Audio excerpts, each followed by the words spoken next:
Today we are going to start our next poem, that is An Evening Bet with Ran. मैंने आपका poetry का portion ही लिया हुआ है क्योंकि मेरी हमेशा कोशिश रहती है कि पहले मैं आपको बहुत ही इजी से स्टार्ट कर रहा हूँ ताकि आप लोगों को क्लास पढ़ने में लेसन पढ़ने में पोइम्स पढ़ने में बहुत मजा आए और आपको लगे कि हमारा पूरा सिलेबस जो है इतना आसान है कि आप इसको सबको अच्छे से याद भी कर सकते हैं। इसीलिए मैंने पहले पोइट्री का पोर्शन लिया हुआ है। वैसे भी आपके सिलेबस में पोइम्स भी बहुत छोटी छोटी हैं और अच्छी भी है, याद करने वाली भी हैं, आपको याद भी रहेंगी, इतनी कोई डिफिकल्ट भी नहीं है। ठीक है, तभी मैंने पोइट्री का पोर्शन आपका लिया हुआ है। ओके, तो well, An Evening Wet with Ran. This poem has been composed by Ved Paldeep. वेद पालदीप ने इस पोइम को लिखा हुआ है। पेन और कॉपी भी आप अपनी अपनी खोल के रखें ताकि जब भी आप किसी का नाम सुनेंगे उसको नोट डाउन करेंगे। डेट्स इंपॉर्टेंट आती हैं बीच में, वो भी आप लिख के रखेंगे और जिस वक्त घर जाके आपको कॉपी रफ फेयर कॉपी करना होगा तो आपको डेट्स पहले से ही याद होंगी वहां पे। इसीलिए आपको लिखना जो है वो बहुत जरूरी है। वैसे भी याद करने के लिए एक इम्पॉर्टेंट चीज ये रहती है कि जो भी चीज आप पढ़ते हैं, जिसको सुनते हैं, जब स्पेशली जब टीचर क्लास में बोलता है तो बोलते बोलते बहुत सारी चीजों को वो डिस्कस करते वक्त आपसे बोलता है कि ये main points, theme, title, dates वगैरह सब अपनी कॉपी पे लिखे ताकि याद करने में और नोट्स बनाने में आपको आसानी हो जाए। तो Vedpal was born in year 1929। 1929 इस पॉइंट को लिख लीजिए आप कि उसका बर्थ जो हुआ था 1929 में हुआ था। 1929 he was an eminent Dogri writer। Dogri writer था वो एक। he changed over to Dogri, his mother tongue। he started writing poetry in Hindi। he died in the year 1995। 1995 में उसकी डेथ हुई थी और उसका बर्थ जो हुआ था 1929। इसका मतलब 1929 से 1995 तक इसका लाइफ स्टेज जो था, लाइफ साइकिल जो था, हिस्ट्री जो थी, इसके बिटवीन सब कुछ इसने जो भी इसका थोड़ा सा टाइम मिला अपनी लाइफ का स्पेंड करने के लिए, तो ज्यादा टाइम जो है इसने अपनी पोइट्री में गुजारा, जो कि बहुत ही अच्छे पोइट माने जाते थे। His early composition appeared in a collection of poems of 12 Dogri poets called Jago Dugar, published in 1949। He was a notable poet, मतलब कि बहुत ही अच्छे, नोटेबल, याद रखने वाले, और उनके वर्क्स इतने फेमस थे कि उन्होंने अपना लाइफ जो है जितना टाइम पीरियड दिया हुआ है पोइट्री को लेकर, specially I am talking about the poetry, उसको लेकर बहुत ही अच्छे से उन्होंने पोइट्री को एक इम्पोर्टेंस दी हुई थी अपनी लाइफ में। सो the theme of the poem revolves around the idea of silence and solitude। अब पहले ही थोड़ा सा मैं आपको पोइम की इंट्रोडक्शन पे लेके आता हूँ कि silence, an evening wait with rain, पहले तो नाम से ही आपको समझ आ गई होगी कि एन इवनिंग वेट विद रैन, इस पोइम में उसने शाम के वक्त का जिक्र किया हुआ है और ऐसे वक्त का जिक्र किया हुआ है, ऐसे टाइम के बारे में बोला हुआ है, एन इवनिंग वेट विद रैन, जबकि बारिश बहुत ज्यादा पड़ रही थी और हर तरफ जहां पर उसकी नजर पड़ रही थी पूरा वेट ही वेट दिखाई दे रहा था। मतलब इवन कि उसको खड़े रहने की जगह भी कहीं अपने लिए दिखाई नहीं दे रही थी। हर जगह, हर चीज पे उसको पानी दिखाई दे रहा था, बारिश दिखाई दे रही थी, गीला, इवन की घर के आंगन की बात कर रहा था, घर के दरवाजे की बात कर रहा था, मार्केट की बात कर रहा है, बाजार की बात कर रहा है, अपने कपड़ों की बात कर रहा है जो उसको लगे हुए थे, अपने कोट वगैरह जो भी उसने इस चीज में बताया हुआ है, तो हर एक को उसने रैन के साथ ही कंपेयर किया। मतलब कि हर जगह, हर तरफ उसको बारिश दिखाई दी और सब सब चीजें जो है वो गीली हो चुकी थी। एज पर एज अगर हम इसके स्ट्रक्चर की बात करें, इस पॉइंट में मैंने पहले भी एक पॉइंट आपको पढ़ाई थी जहां पे मैंने आपको स्ट्रक्चर वर्ड जो था वो बहुत अच्छे से आपको क्लियर किया था कि असल में अगर किसी पॉइंट में structure, what is the structure of the poem an evening wait with rain, या हम पूछ सकते हैं कि इस पोइम का स्ट्रक्चर मतलब कि ये कैसे बनी है, कहा मतलब कितने स्टेंजास पे डिवाइड है। तो एक्सेप्ट द फर्स्ट स्टेंजा, पहले स्टेंजा को छोड़कर, every stanza is in the form of a quatrain. ये क्वार्ट्रेन मैंने आपको पहले भी बोला था। एक्सेप्ट द फर्स्ट स्टैंजा, क्यों? क्योंकि देखिए, आप अपनी टेक्स्ट बुक की तरफ देखिए सारे बच्चे, पेज नंबर 91 पे, और देखिए पेज नंबर 91, सारे बच्चे जो भी स्कूल मेरे साथ कनेक्ट हैं इस वक्त, सारे बच्चे बातें मत करिए, मैं देख रहा हूँ बच्चों आपको अच्छे से, आप इधर उधर की बातें कर रहे हैं और ऐसे ही कुछ लग रहा है मुझे खेल रहे हो।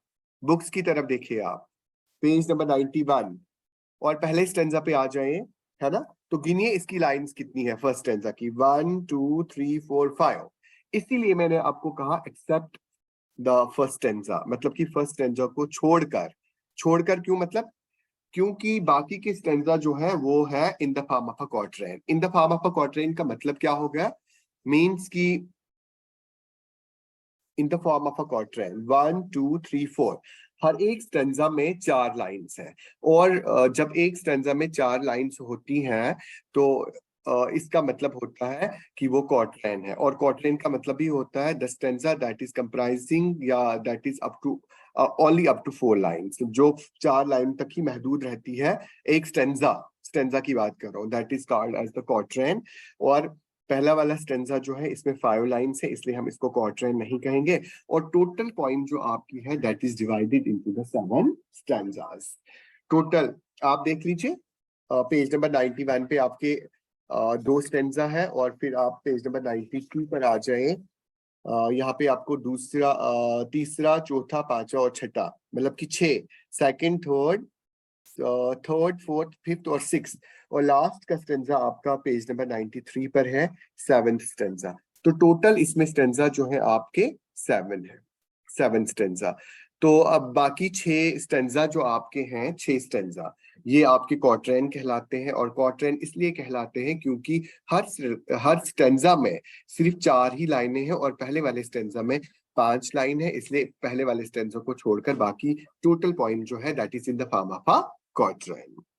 This poem is written in free verse without any rhyme scheme. इस पोएम में कोई भी राइम स्कीम नहीं है क्योंकि फ्री वर्स में लिखा गया हुआ है।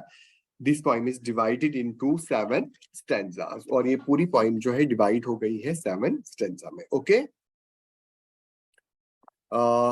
Ved Paldeep expresses the sadness and hopelessness of the poet as he walks through a land on an evening wet with rain. जब वो एक लैंड में, एक मार्केट में, एक बाजार में, एक सड़क पे चल रहा होता है, लेकिन अपने चलना जो उसने शुरू किया है वो उसका सफर जो है सारा दुख से भरा हुआ है। उसको कोई उम्मीद दिख ही नहीं रही है। हर जगह उसको, जहां जिस जगह उसको नजर पड़ रही है, एक तो वो खुद अपने सैडनेस को एक्सप्रेस कर रहा है यहाँ पे, और दूसरा इसलिए वो होपलेसनेस है क्योंकि उसको हर जगह पूरी सड़क जो है वो बारिश से भरी हुई दिखाई दे रही है। An evening wait with rain, इसीलिए इसका नाम उसने दिया है an evening wait with rain. The memories of his childhood throng his mind. तो जब वो रास्ते पे चल रहा होता है तो चलते चलते वो अपनी कुछ यादें, पुरानी यादें, specially the memories of childhood, सिर्फ वो यादें जो उसकी बचपन के साथ जुड़ी हुई है उनको वो याद कर रहा है। मतलब इसका मतलब, कहने का मतलब यहाँ पे पॉइंट का ये है कि वो दिन जो बचपन के उसके थे वो बहुत ही अच्छे थे। तब उसको किसी चीज का कोई, वो अपने आप को बर्डन्ड फील नहीं कर रहा था, किसी चीज का स्ट्रेस नहीं था उसको, और वो बिल्कुल स्ट्रेस पे उन दिनों को वो याद कर रहा है, मेमोराइज कर रहा है कि वो दिन उसकी लाइफ में कितने अच्छे थे। He remember those carefree days when he was not burdened with anxieties and responsibilities. क्यों अब ये उन दिनों को याद कर रहा है? वो इन दिनों को इसलिए याद कर रहा है क्योंकि उसको लग रहा है कि जब मेरे बचपन के दिन थे, चाइल्डहुड डे जब मेरे थे, उन दिनों का मुझे कोई, मेरे दिमाग पे कोई प्रेशराइज किसी किस्म का नहीं था, प्रेशर नहीं था, टेंशन नहीं थी, मुझे एंजाइटी नहीं थी, मुझे specially one thing that is very important कि मुझे किसी चीज की कोई रिस्पॉन्सिबिलिटी नहीं थी। मतलब ना मुझे घर का काम, ना मुझे बाहर का काम, ना मुझे पढ़ने की रेस्पॉन्सिबिलिटी। मतलब कि बचपन के दिनों को उसने एक बहुत ही अच्छी इमेज अपने आंखों के सामने लाकर उन चीजों को याद कर रहा है कि वो दिन कितने अच्छे थे बचपन के, जिनको वो मेमोराइज कर रहा है। और स्पेशली क्या कह रहा है कि ना मुझे कोई एंजाइटी थी, ना मुझे कोई रिस्पॉन्सिबिलिटी थी, उसके अलावा कि वो दिन शायद अब उसकी लाइफ में दोबारा मुड़ के ना आए, क्योंकि इसीलिए वो उन दिनों को बहुत अच्छे से याद कर रहा है। The memory of those delightful and pleasant days sneaks into dark streets of his mind. लेकिन अब जहां पे वो खड़े हैं अब जिस जगह पे वो खड़े हैं वहां पे लगता है कि अंधेरा ही अंधेरा है। अंधेरा इसलिए क्योंकि शाम का वक्त है, और ऐसे भी कहते हैं कि जिंदगी में भी एक शाम का वक्त आता है। और इंसान की लाइफ में शाम का वक्त कहने का मतलब क्या है कि जब बुढ़ापा आ जाता है ना? समझ आ रही है आपको कि इंसान, ह्यूमन बीइंग जब ओल्ड हो जाता है, बहुत ज्यादा बूढ़ा हो जाता है बहुत ज्यादा, तो अब उसको अपने जीने की कोई उम्मीद नजर नहीं आती है वहां पे। तो उसके कहने का मतलब ये है कि इंसान की लाइफ में भी ओल्ड एज आने के बाद एक ऐसा मोड़ आ जाता है जहां पे उसको अपने जीने की उम्मीद कोई दिखाई नहीं देती है, और उसको लगता है कि वो शाम जो होती है, जैसे विंटर की बात, हम इसको हम विंटर के साथ कंपेयर करें, विंटर में सब कुछ खो देते हैं वो, और एक्सट्रीम ओल्ड एज में इंसान सब कुछ खो देता है जहां पे जीने का कोई सहारा ही नहीं रहता है। इसी तरह वो कहता है कि इस जगह पर खड़े होने के बाद उसके लिए उस रास्ते में अंधेरे के अलावा उसको और कुछ दिखाई नहीं देता। मतलब कि समझ लीजिए कि जैसे शाम आती है तो दिन की रौनक खत्म हो जाती है, दिन की चहल पहल खत्म हो जाती है रात आने से, शाम होने से, इवनिंग शाम होने से। और जब रात आती है तो रात उसको अपने काबू में लेकर उसको सब कुछ खत्म कर देती है। जैसे बादल होते हैं तो बादलों के बाद बारिश आती है, तो बादलों की वो बादलों का निकलना, है ना? जब बादल आते हैं तो clouds, black colour, white colour, तो इंसान उन क्लाउड्स की तरफ देखता है तो पॉइंट आउट करता है ब्लैक क्लाउड्स को देखकर शायद बारिश आ जाएगी। और बारिश जब आती है तो क्लाउड, जो बादल जो है वो बिल्कुल खत्म हो जाते हैं, आसमान क्लियर होते दिखाई देता है।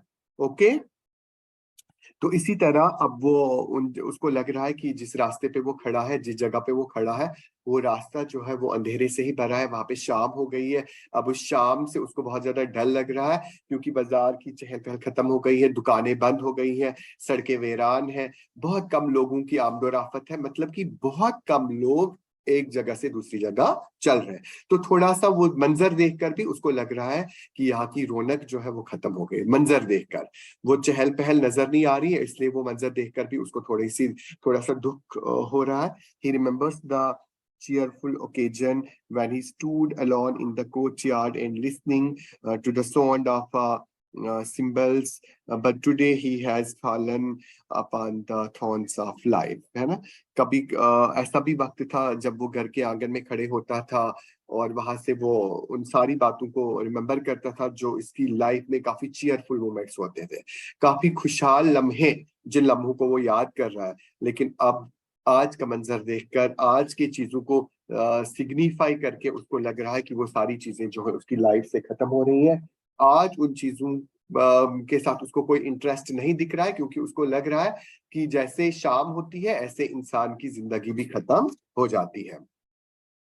तो हम बात कर रहे हैं an evening bat with rain की, that has been composed by Ved Pal दीप।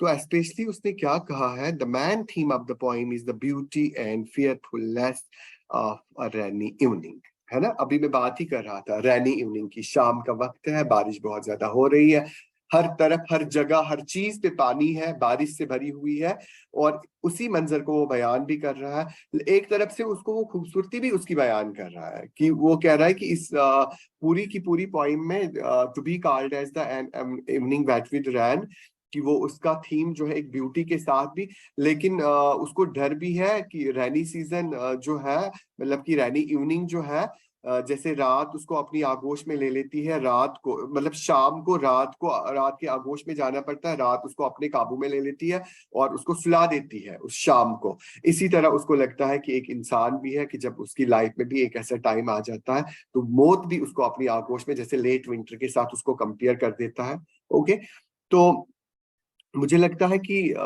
जब हम रेफरेंसेस पे आएंगे तो पॉइंट थोड़ा सा पहले क्लियर करूंगा, क्योंकि ये पोइम जो है, पोइट ने इसमें थोड़ा अलग अलग स्टेंजाज में अलग अलग तरह से अपनी पोइटिक टेक्निक्स का भी यूज करा हुआ है यहाँ पे। जैसे एलिट्रेशन का यूज है, repetition of the initial letter, usually a consonant or first sound or two or more neighbouring words, मतलब कि कॉन्सोनेंट की बात की है जिनकी साउंड जो है रिपीट होती जा रही है बार बार। ठीक है, वो मैं बताऊंगा आपको। सब यहाँ पे जो सिग्नल किया है इसने, सटल सिग्नल्स, मतलब कि क्लियर सिग्नल्स बताया है, वाफ्ट विद द विंड। अभी मैं रेफरेंस में पढ़ के आपको सुनाऊंगा, आपको समझ आ जाएगी। इसी तरह मेटाफर का भी यूज किया है पॉइंट ने यहाँ पे। Metaphor is a poetic device that means when the poet compare दो अलग अलग चीजों को, जहाँ पे पोइट जो है कंपेयर करता है, two unlike things, that is an image to be compared with two unlike things. One noticeable metaphor, है ना, पॉइंट कहता है कि एक बहुत ही नोटिसेबल, मतलब कि नोटिस करने वाला मेटाफर है यहाँ पे, that is and clouds gathering in the mind sleep tears as they pass. Okay, मतलब कि metaphor and clouds gathering in the mind, कि जैसे कि बादल होते हैं आसमान पे और बारिश होती है तो क्लॉड्स जो है वो खत्म हो जाते हैं। इसी तरह कि बोलता है कि जब इंसान की आंखों में आंसू, पहले वो एक खौफ मंजर होता है खौफनाक, लेकिन आंसू आ जाते हैं तो सब कुछ क्लियर होते हुए दिखाई देता है। One poetic device that is very important in this poem, that is the personification, कि यहाँ पे personification का भी यूज करा गया है। जैसे moonlight lofts holding the hem of the moon, तो moonlight का यहाँ पे मतलब क्या है? Here moonlight lofts and is thus personified as it is attributed to human qualities. moon को उसने human की quality के साथ, जैसे इंसान की लाइफ में इवनिंग का टाइम है, शाम का वक्त है, और एक तरफ से शाम के वक्त को उसने विंटर का टाइम बोला है यहाँ पे, शाम के वक्त को विंटर। और विंटर अगर हम सीजन की बात करेंगे तो लास्ट सीजन होता है, और लास्ट सीजन की बात अगर हम करें यहाँ पे, तो जहाँ पे पेड़ जो है अपनी सारी खूबसूरती, ब्यूटी, पत्ते, टहनियां, कलर सब कुछ खो देता है। और अगर ह्यूमन बीइंग की बात हम यहाँ पे करें तो वो भी अपने दांत, अपना टेस्ट, अपना खाना पीना, जायका, उठना बैठना, आवाज, लर्जिश आना आवाज में, चलने में ताकत नहीं रहना, ये सब कुछ वो जो है खो देता है वहां पे। तो इसीलिए जहां पर एक ह्यूमन बीइंग के कैरेक्टर को नॉन लिविंग के साथ कंपेयर किया जाता है, दैट इज द पर्सोनिफिकेशन।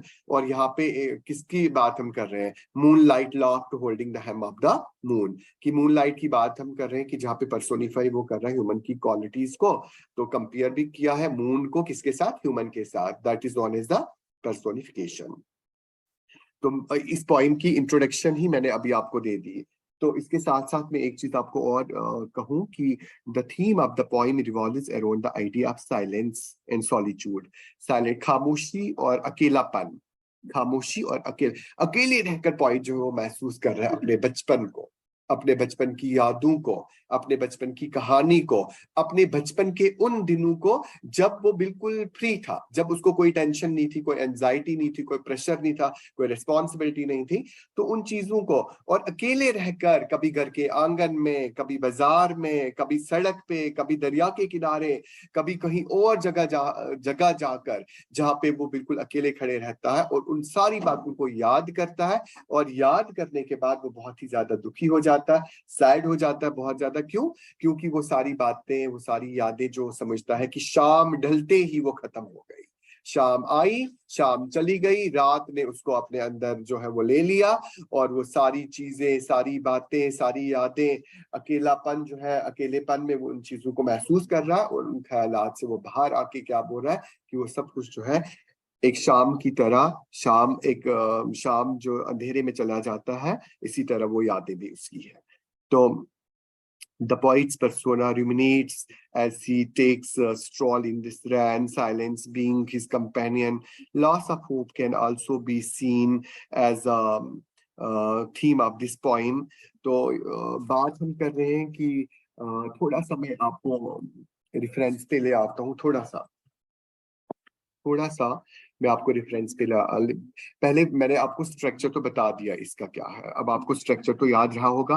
कभी कभार ऐसे जनरली तो आपको स्ट्रक्चर तो बहुत आगे जाके पढ़ा जाता है, जैसे 12th तक भी कहीं स्ट्रक्चर पॉइंट के बारे में नहीं पूछा जाता है, लेकिन फिर भी अगर आप लोग अपने अंडरस्टैंडिंग लेवल को थोड़ा आगे बढ़ाना चाहें, तो हर एक चीज जो है अगर आप बारीकी से के साथ समझने की कोशिश करें, तो स्ट्रक्चर भी एक क्वेश्चन होता है, स्ट्रक्चरलिज्म, जैसे पीजी में हम पढ़ते हैं, पोस्ट ग्रेजुएशन में। तो मैंने पहले ही आपको बोला कि इस पॉइंट का स्ट्रक्चर जो है वो किस पे बेस्ड है, छोटी सी पॉइंट है, इसलिए टोटल पॉइंट का स्ट्रक्चर जो है that is comprising of only 7 stanzas, है ना, सिर्फ 7 स्टेंजास में है, डिवाइड है।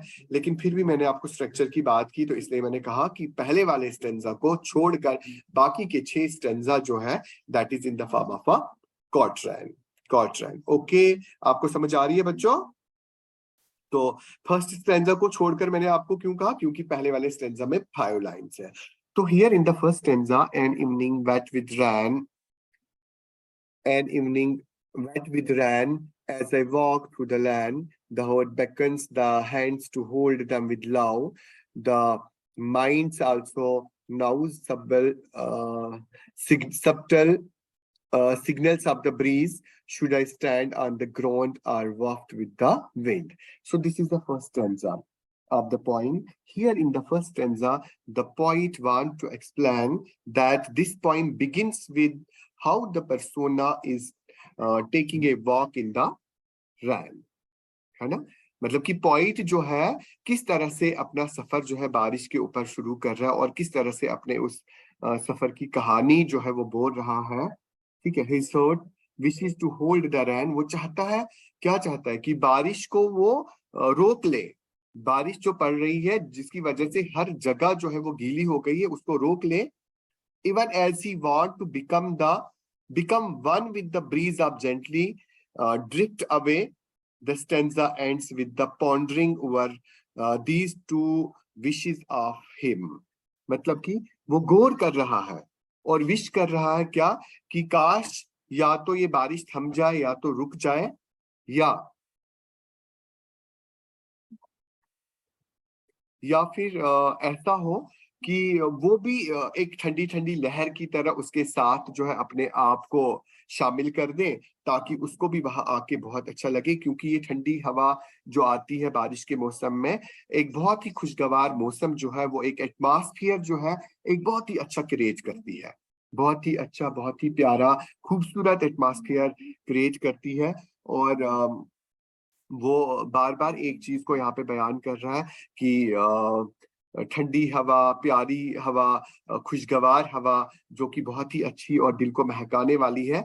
तो पॉइंट इस चीज को बार बार गौर करके बताता है कि ये फर्स्ट स्टेंजा में किस तरह से अपना बारिश को लेकर, और गलियों में ऐसी कोई चीज नहीं है जो कि पानी से भीगी ना हो।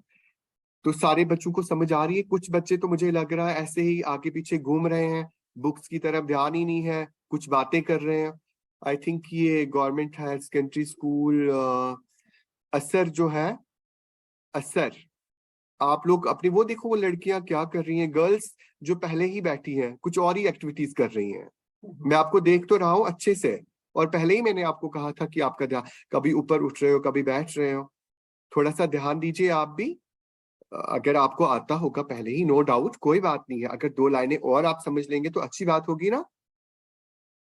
ध्यान से देखिए बुक की तरफ, अपने बुक की तरफ, टेक्स्ट बुक की तरफ। पहले ही मैंने बोला था आप अपनी पेन अपने पास पेन रखें, कॉपी रखें, जो भी आपको डिफिकल्ट वर्ड लगेगा उसको नोट डाउन करिए आप। लेकिन आपका ध्यान कहीं और ही है, पहली लाइन में बैठे हो फिर भी ध्यान कहीं और है। ओके, ठीक है। तो मैं पहले स्टेंजा की ही बात आपको कर रहा था कि बारिश का मौसम है, बारिश चारों ओर है, बारिश ने किस तरह से पूरी गली को, पूरी गलियों को किस तरह से भीग दिया है। और इवन की जो भी चीजें वहां पर है, वहां पे इतनी ज्यादा बारिश पड़ी हुई है कि पॉइंट कहता है कि खड़े रहने को भी जगह नहीं है। कंटिन्यू। तो in the second stanza, second stanza की तरफ देखिए, आप देखिए, आपको पिक्चर के थ्रू भी मैं दिखा रहा हूँ। आप देख रहे हो शाम का टाइम है, अंधेरा है, पेड़ पौधे भी हैं, और दूर से आपको बारिश जो है, पानी जो है वो दिखाई दे रहा है। और साइड पे एक जो चल रहे हैं, बहुत कम लोगों का आपको पहले ही मैंने बोला था स्टार्टिंग में, पॉइंट को स्टार्ट करने से पहले ही मैंने आपको बोला था बहुत कम लोगों की आमदोरफ्त है। देखिए आप साइड पे, I want two point out, यहाँ पर देख लीजिए आप, देख लीजिए, है ना, अम्ब्रेला लेके कोई चल रहा है। बारिश की वजह से, बारिश बहुत ज्यादा है, हवा बहुत तेज है, प्यारा मौसम भी है, सुहाना भी है। लेकिन पॉइंट जो है अपने आप को खुद मुखातिब होकर इसलिए कह रहा है कि उसको प्यारा इसलिए नहीं लग रहा है क्योंकि इस मौसम में वो स्पेशली आकर अपने बचपन की यादों को ताजा कर रहा है, मेमोराइज कर रहा है उन डेज को, जो कि उसको डेज जो है बहुत ही प्यारे थे, मेमोरेबल डेज थे। और देखिए आप stanza, window doors, evenings of the house are wet, cool breezes stir the leaves of the yonder banyan tree. The collar of my coat is also wet with the drops of a rain or on rain silence. This is the second stanza of the poem. Here the poet wants to describe the beauty of the rainy season, rainy evening. Okay, समझ आ रही है? This stanza has a vivid description of the rain. मतलब कि बहुत अच्छे से वजाहत की है इस रैन की उसने इस स्टेंजा में, बारिश के मौसम की बहुत ही अच्छे से इसने वजाहत एक्सप्लेन किया हुआ है। हियर द पर्सोना स्टेट्स, मतलब कि जो खुद अपने आप को पर्सोनिफाइड करके वो क्या बोल रहा है, how the rain makes everything wet with its touch, कि जब बारिश आ रही है तो उसने हर एक चीज को किस तरह से छुआ है, टच किया हुआ है। ओके, हर एक चीज को, पेड़ पौधों को, बाजार को, गली को, पेड़ के पत्तों के ऊपर बारिश है, पानी है, और उसके साथ साथ how the rain makes everything wet with its touch, how a cool breeze accompanies it, और उसके साथ साथ ठंडी ठंडी हवा भी इस बारिश के साथ एक साथ कैसे चल रही है। Even his coat is seen to be dripping wet, कि यहाँ तक कि जो उसको कोट लगा, मतलब कि उसके कपड़ों की भी बात करी जा रही है कि उसके बारिश इतनी ज्यादा है कि उसके कपड़े भी गीले हो गए, कोट भी उसका गीला हो गया। दैट इवन कि हर एक चीज गीली होने के साथ साथ वो खुद भी गीला हो गया और उसके कपड़े भी गीले हो गए। और क्या, the atmosphere is silent almost early सो, और पूरा का पूरा एटमॉस्फियर जो है वो खामोश है। मतलब कि खामोश होने का मतलब कि चारों ओर जो है वो खामोशी है। खामोशी की वजह से रात का सन्नाटा और भी ज्यादा भयानक दिखाई दे रहा है। रात का सन्नाटा, रात की खामोशी की वजह से खामोशी छाई हुई है चारों तरफ। एक तो इसलिए कि शाम का वक्त है, एक तो इसलिए कि रात का वक्त है, शाम का वक्त है, इसलिए खामोशी है। दूसरी बात इसलिए कि बारिश की वजह से कोई खास लोग जो है वो बाहर सड़कों पे नहीं है, अंधेरा भी छाया हुआ है, बारिश भी बहुत ज्यादा है, बहुत कम लोग चल रहे हैं आपस में एक दूसरे को देखने के लिए, या दिखता ही नहीं है कोई। तो ये भी एक वजह है जिसकी वजह से खामोशी जो है वो छाई हुई है। ओके, ये आपका सेकंड स्टेंजा था। देखो, आप देख रहे हो हर तरफ खामोशी है, बहुत कम लोग जो है वो रास्ते, पिक्चर पे देख लीजिए आप, बहुत अच्छी पिक्चर है, अंधेरा है, बादल भी होंगे आसमान पे, क्या मंजर है, कितना प्यारा मंजर है। अगर आप इसको गौर करिए, इमेजिन करिए कि आपका सफर भी कहीं ऐसा हो कि आप घर से बाहर हो, अचानक से अंधेरा हो जाए। वक्त तो अंधेरे का नहीं होगा, लेकिन मौसम करवट ले लेगा और अचानक से अंधेरा छा जाएगा। बादल ब्लैक कलर के हो जाएंगे, जबकि व्हाइट के जब होते हैं तो रोशनी होती है, जब अंधेरे कलर के होते हैं तो अंधेरा छा जाता है। हमारे यहाँ भी थोड़े दिन पहले शाम को ही अंधेरा हो गया था। शाम को कहने का मतलब कि इवनिंग में ही अंधेरा हो गया था। क्यों? क्योंकि मौसम एकदम से खराब हो गया था, और कितना रोमांटिक और कितना प्यारा मंजर वो दिखाई देता उस वक्त। ऐसा लग रहा है कि मौसम हमें अपने अपने साथ जो है वो अट्रैक्ट कर रहा है, अपने और जो है वो खींच रहा है। तो पॉइंट जो है इस चीज को लेकर वो ज्यादा ही इमेजरी को बयान करता है। एक पोइटिक टेक्निक्स जो इमेजरी का मैंने ख्याल आता है कि काश मैं भी रास्ते में जाऊं, मौसम तो मुझे इजाजत नहीं दे रहा है बाहर निकलने की। वो थंडरिंग हो रही होती है, वो लाइटनिंग हो रही होती है, वो बिजलियां कड़क रही होती है, लेकिन मेरा मन कर रहा है कि मैं रास्ते में आ जाऊं, लेकिन मौसम इजाजत नहीं दे रहा। लेकिन मंजर कितना प्यारा हो, मंजर कितना अट्रैक्टिव होता है। ऐसा ही कुछ यहाँ पर भी है, अगर आप अच्छे से देखेंगे, अच्छे से समझेंगे। पोइट्री कोई डिफिकल्ट नहीं है, पॉइंट्स कोई डिफिकल्ट नहीं है, इनको अंडरस्टैंड करना है और खुद ब खुद जाके हम उसको एक्सप्लेन भी कर सकते हैं। देखिए, मंजर को देख के मुझे याद आया था कि कितना मंजर है, कितना प्यारा मंजर है। बहुत कम लोग आपको रास्ते में चलते हुए दिखाई दे रहे हैं। और कभी कभार हम ये भी कहते हैं, देखो इन लोगों को आज भी घर पे काम नहीं है, काम तो उनको होते हैं घर पे, लेकिन वो उस मंजर को एंजॉय करते हैं, वो उस खूबसूरती को की तरफ अट्रैक्ट होके वो बाहर निकलते हैं, ताकि वो उन चीजों को, उस मंजर को अपना यादगार बना ले, याद में कैच करना चाहते हैं अपने माइंड में उस चीज को, एक इमेज की शक्ल में उसको बाहर लाते हैं। पहले इमेज अपने माइंड में बनाते हैं, फिर अल्फाजों के जरिए उसको बोलते हैं कि आज का मौसम कितना सुहाना है। तो ये सुहाना लफ्ज जो उनके मुंह से निकलता है, इसका मतलब ये होता है कि वो उस मंजर को अपने अंदर बिठा लेते हैं, अपने अंदर माइंड में एक सेट कर लेते हैं, और उसके बाद वो उसको अल्फाजों की शक्ल देकर बाहर निकालते हैं। और बाहर निकालने के बाद हम उसी चीज को पढ़ते हैं और उसी के मेमोराइज करते हैं, और हम कहते हैं कि ये हमने पढ़ा, काश मेरे साथ भी ऐसा हो, काश मैं भी ऐसा करूं, काश मैं भी ऐसा लिखूं।